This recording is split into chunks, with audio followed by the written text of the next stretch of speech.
खिलाफ इजरायल की सैन्य कार्रवाई में अमेरिका के शामिल होने को लेकर कड़ी चेतावनी दी है। रूस के राष्ट्रपति व्लादिमीर पुतिन और चीन के राष्ट्रपति शी जिनपिंग ने ईरान पर मिसाइल के हमलों की कड़ी निंदा की और परमाणु मुद्दे पर युद्ध की जगह कूटनीतिक समाधान निकालने की सलाह दी है।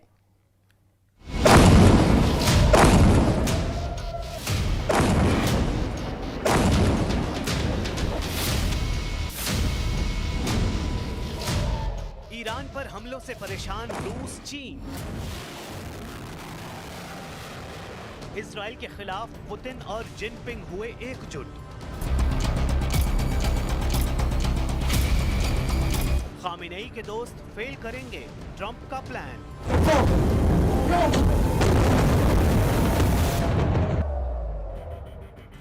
इजराइल और ईरान के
तय है। रूस की अमेरिका को कड़ी चेतावनी। ईरान में न्यूक्लियर हमला मतलब तबाही। रूस ईरान का पुराना सहयोगी है। ऐसे में इजराइल और अमेरिका के हाथों ईरान की बर्बादी रूस को कबूल नहीं है। रूस के राष्ट्रपति व्लादिमीर पुतिन ने साफ कर दिया है कि किसी भी हालात में ईरान को अकेला नहीं छोड़ेगा।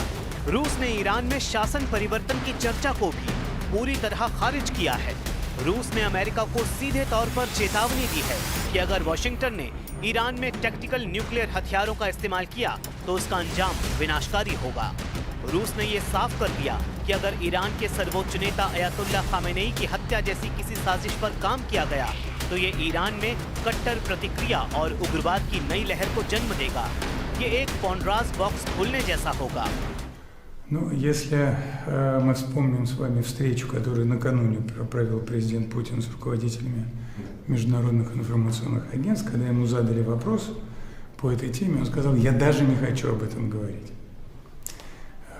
И это говорит о том, что, конечно, это является совершенно неприемлемым. Сама постановка такого вопроса является для нас неприемлемым. Мы считаем, что это непозволительно вести такие разговоры и тем более непозволительно предпринимать такие действия. रूस का अहम रणनीतिक साझेदार है ईरान। रूस ने अमेरिका को चेतावनी दी है कि वो भूलकर भी ईरान पर हमला करने की न सोचे। रूस का मानना है कि अगर अमेरिका ने ऐसा किया तो इससे मध्य पूर्व में अस्थिरता तो बढ़ेगी ही, साथ ही साथ ये दुनिया को परमाणु संकट के और करीब ले आएगी। रूस और ईरान लंबे समय से रणनीतिक साझेदार हैं। अमेरिका यूरोप के दबाव के बीच रूस को मध्य एशिया में ईरान से भारी समर्थन मिलता है। रूस और ईरान के बीच तेल और गैस व्यापार और रक्षा सहयोग समेत कई क्षेत्रों में अहम साझेदारी है। रूस अभी तक ईरान इजराइल युद्ध में तटस्थ बना हुआ है। वो ना तो इस संघर्ष में सैन्य रूप से शामिल होना चाहता है और ना ही किसी पक्ष को सीधे तौर पर समर्थन देना चाहता है। हालांकि पुतिन मध्यस्थता का प्रस्ताव रख चुके हैं। पश्चिम एशिया में संतुलन चाहता है चीन। अमेरिका के युद्ध में उतरने से चीन को मिलेगी चुनौती। ईरान चीन का पुराना साथी है। दोनों देशों के बीच पुराने रणनीतिक और व्यापारिक संबंध हैं। यही वजह है कि चीन ईरान पर हो रहे हमलों से परेशान है। अगर अमेरिका युद्ध में शामिल होता है तो एशिया में चीन के वर्चस्व को भारी झटका लगेगा। अगर अमेरिका ईरान पर हमला करता है तो इससे न सिर्फ मध्य एशिया का संतुलन बिगड़ेगा बल्कि ये भी साफ हो जाएगा कि चीन की ताकत की एक सीमा है।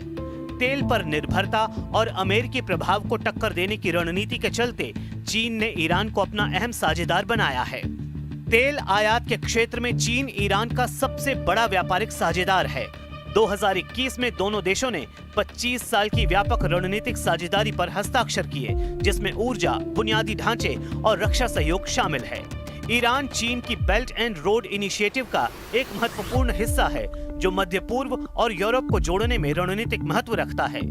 ईरान में अस्थिरता इस परियोजना को खतरे में डाल सकती है। ट्रंप की पाकिस्तान पॉलिसी से बिफरे रूस चीन।